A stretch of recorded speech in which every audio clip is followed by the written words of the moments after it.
Hi everyone, it's day 9.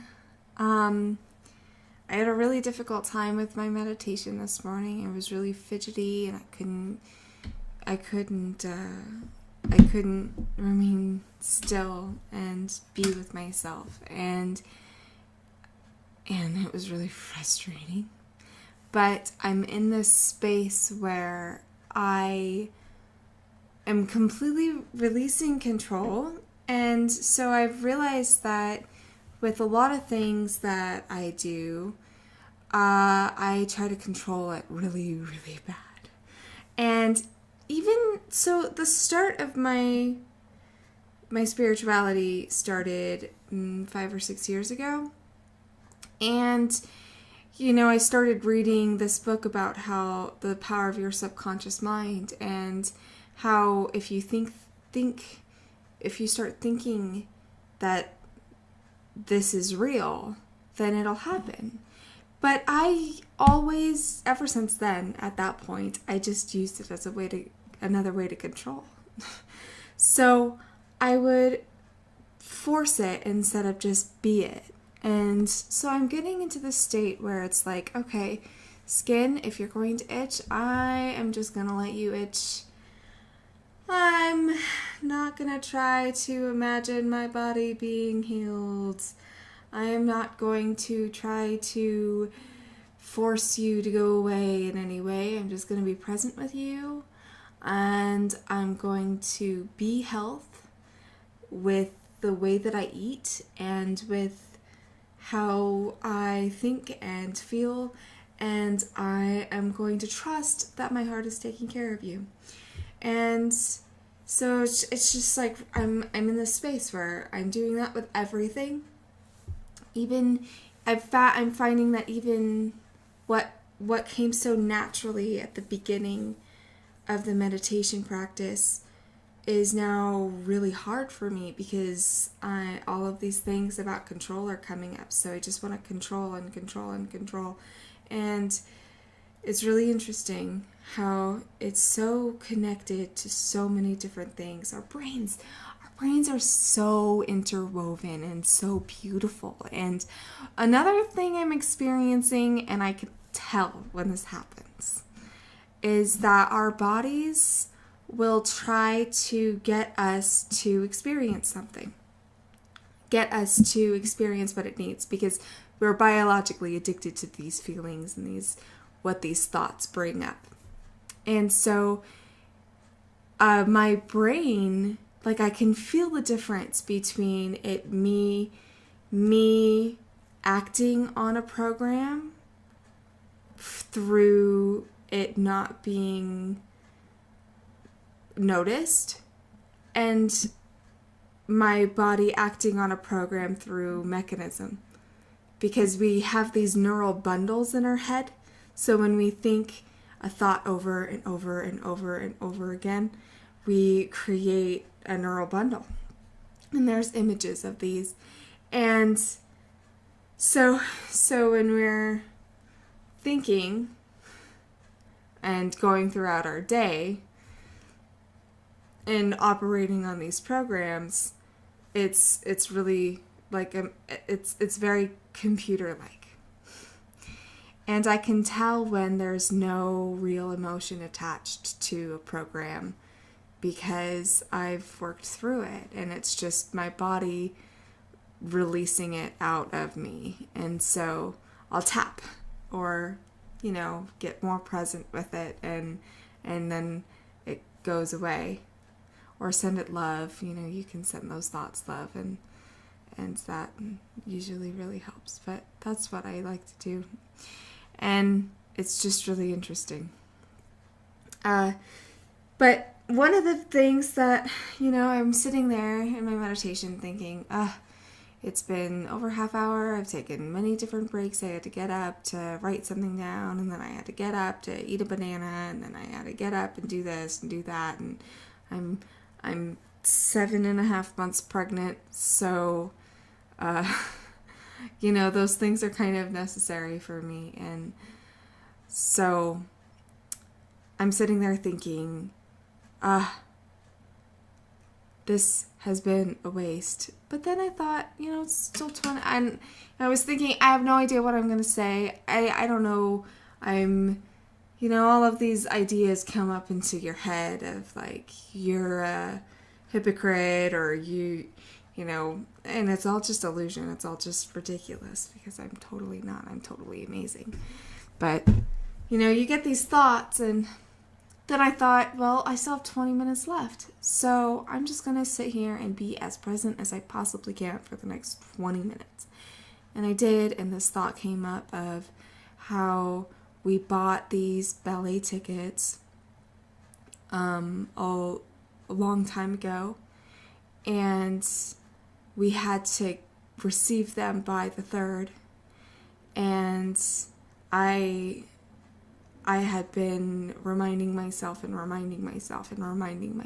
for months, and for the past few weeks it's been like getting on the edge, like we really, really need to get these tickets, we really need to do it. And I have pregnancy brain, so it's really hard for me to be like I'm so scattered all the time, and I forget things super easy. I have a hard time picking up details.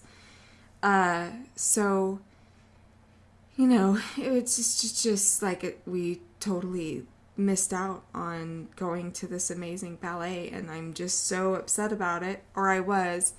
And my first initial reaction was to just blame and get angry. But I just sat there and kept asking all of these questions.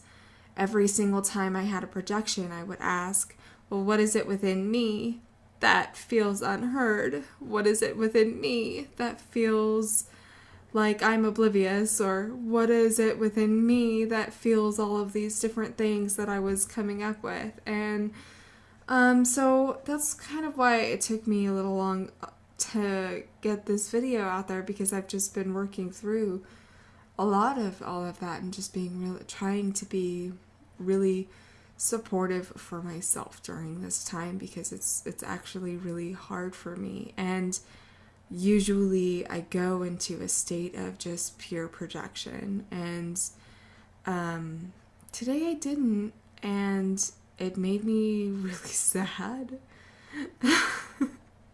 Because it's like, well, you are kind of justified, but does that matter? Why, if someone else that has a mistake that they didn't mean to do, then why is it so hard for me to just forgive them and just be okay with that? Just be like, yeah, it's cool, whatever. Like, why can't?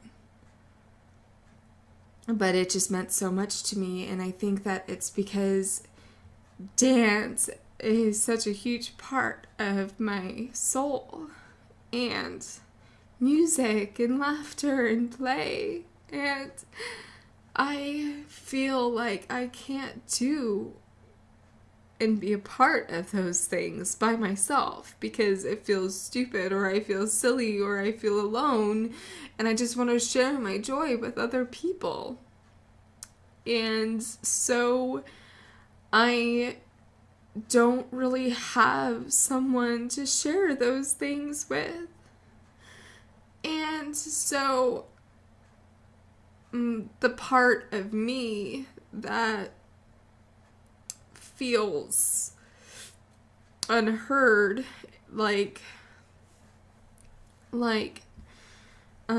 that feels like I'm oblivious, is just this part of me that just wants to explore and dive into my passions and dive into what makes me really happy and just have fun with life. Why can't we go ice skating? Why can't we do these things? Why do I have to wait around for someone to do these things with me? And I don't understand yet. And so I am being really present with how I feel about all of this, and supporting myself and supporting my heart. And because my meditation didn't go, I just was really resistant And usually when you feel fidgety, when your body feels tingly, and when you're just like, I can't sit still, or I have all of these thoughts in my head, or songs pop into your head, it's something's trying to come up. And it's big and uncomfortable, and it's difficult to acknowledge. So if you just continue to be present with those thoughts and continue to be present with your body, then that will come up. It will. And then that's when it starts unraveling. And I can finally be that person that says, yeah, it's okay. Don't worry about it. We'll do something else another time. I screw up too. It's okay. Not that anybody screwed up. Nobody's screwed up. I'm just as guilty. But yeah. So that's what I'm doing today. And it's really amazing. I'm also creating. I'm creating and I'm creating and I'm creating. I finally have a million next steps on the table, and it's getting overwhelming. No, it's not getting overwhelming. It's getting exciting, but I'm starting to create the next step after the next step, and then next step after that, and the next step after that. And it's like, oh, I'm seeing way too far into the future. And I'm in this mode of pure possibility. I have no idea if that's even gonna really happen. So I'm trying to map out while still remaining purely in that realm. And it's really exciting. So I'm really excited to share a lot of it with you, and a lot of it's going to start coming through. So I hope you're paying attention. I'll see you guys tomorrow. Bye.